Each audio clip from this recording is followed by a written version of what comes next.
안녕하십니까.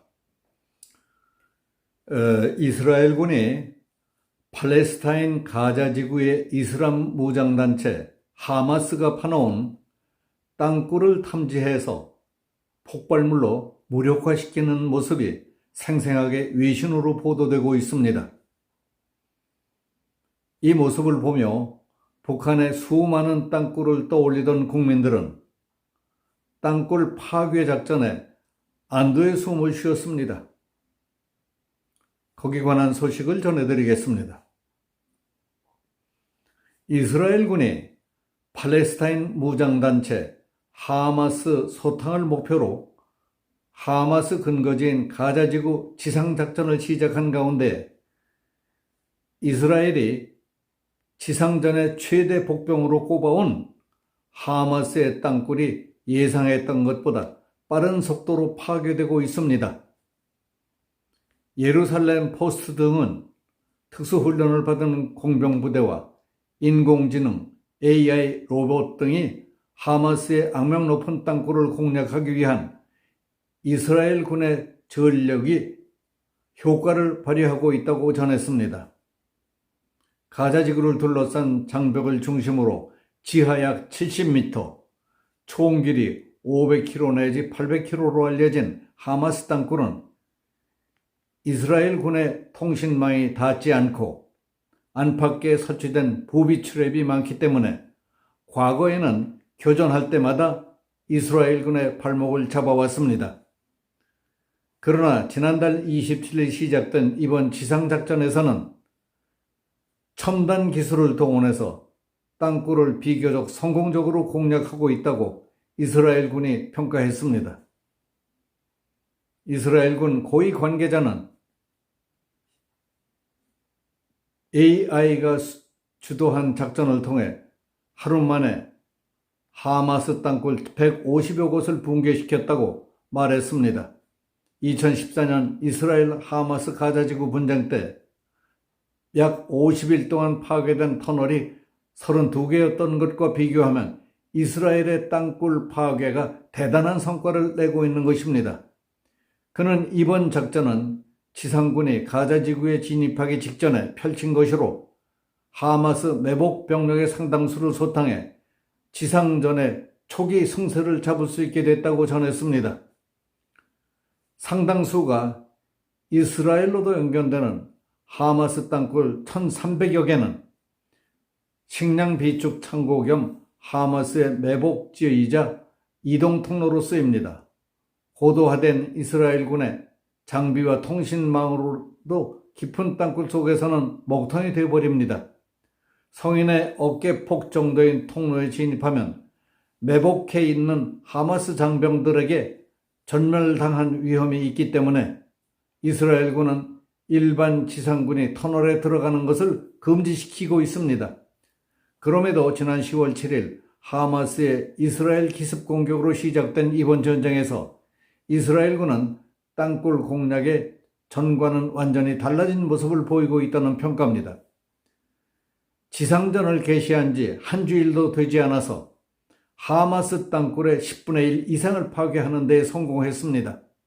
이스라엘은 과거에 고전했던 것을 고훈 삼아 하마스 땅굴 공격을 위한 준비를 철저히 했던 것으로 알려졌습니다.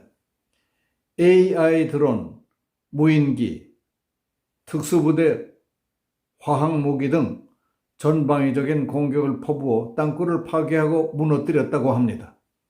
가장 먼저 투입된 병력은 로봇 부대였습니다. 스로보트라는 정찰용 로봇과 소형 트럭 로봇 등을 가자지구에 침투시켜서 땅굴 위치를 파악했습니다.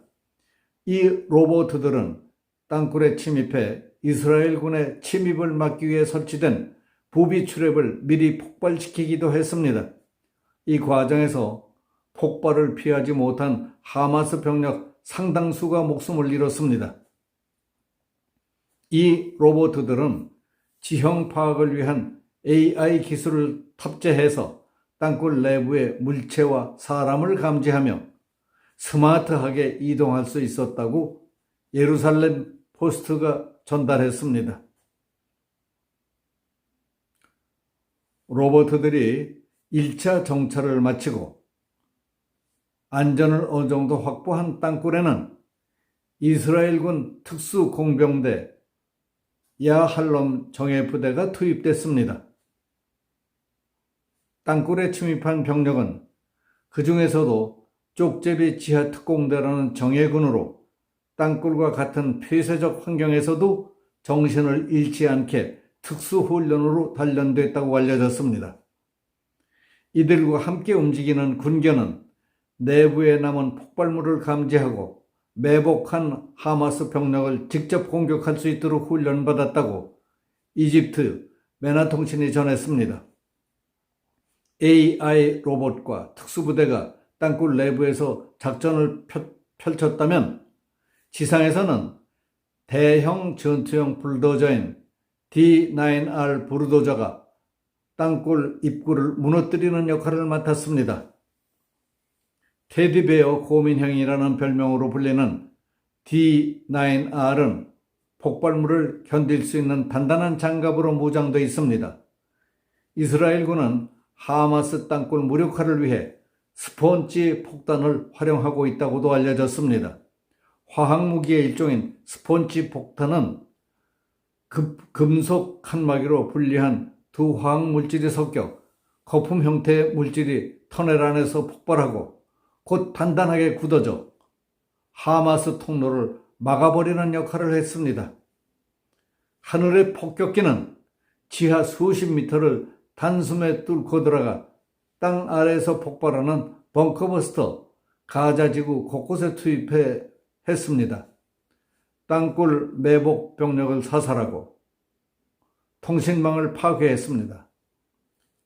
베나 통신은 이스라엘군이 당초 하마스가 땅굴 건설을 본격화한 2000년대 말부터 동남부 네케브 사막에 가자지구를 본뜬 훈련장을 세워서 땅굴 파괴 훈련을 진행해왔다고 전했습니다.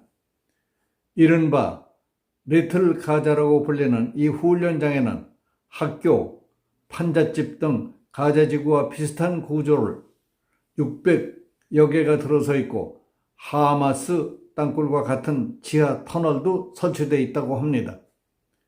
이번 이스라엘군이 2014년에 비해 하마스 땅굴을 전방위적 전략으로 공략할 수 있었던 것은 10년 전 분쟁 이후 훈련 및 기술 개발에 10배 이상의 인력과 자원을 쏟아부었기 때문이라는 평가를 받고 있습니다. 앞에서 말씀드린 헤즈볼라의 땅굴 기술은 북한 지식에 의한 것이며 하마스가 이스라엘 공격에서 활용한 터널도 간접적으로 북한의 기술이 활용됐을 가능성이 있다고 보는 전문가들이 많이 있습니다. 북한의 땅굴 기술이 레바논 무장단체 헤즈볼라를 통해서 팔레스타인 무장정파 하마스에 전달됐을 가능성이 있다는 이스라엘 안보단체 분석도 있습니다. 하마스는 그동안 이스라엘군 정찰기와 드론의 감시를 피해 수 킬로미터의 거대한 지하 미로를 건설해 인원과 물자를 운반하고 지휘 통제 시설 등을 갖추는 데 활용한 것으로 알려졌습니다. 하마스는 지난 2021년 이 터널의 총 길이가 500km에 이른다고 주장하기도 했습니다. 그러나 분명한 것은 땅굴과 지하 시설들은 생각했던 것보다 훨씬 많은 취약점이 있다는 사실을 확인할 수 있었던 것입니다. 땅굴의 입구만 발견되면 가스, 화학탄, 내부 폭발, 출입구 폐쇄 등으로 거대한 무덤이 되어버린다는 것은 일도 아닙니다. 정신 똑바로 차리고 철저히 대비만 한다면 북한의 지하 땅굴과 지하 시설들은 인공위성 정찰, 특수가스, 화학탄, 천궁5 등으로 거대한 무덤을 만들어 몽땅 묻어버릴 수 있다는 사실을 확인하게 됐습니다. 여기서 마치겠습니다. 감사합니다.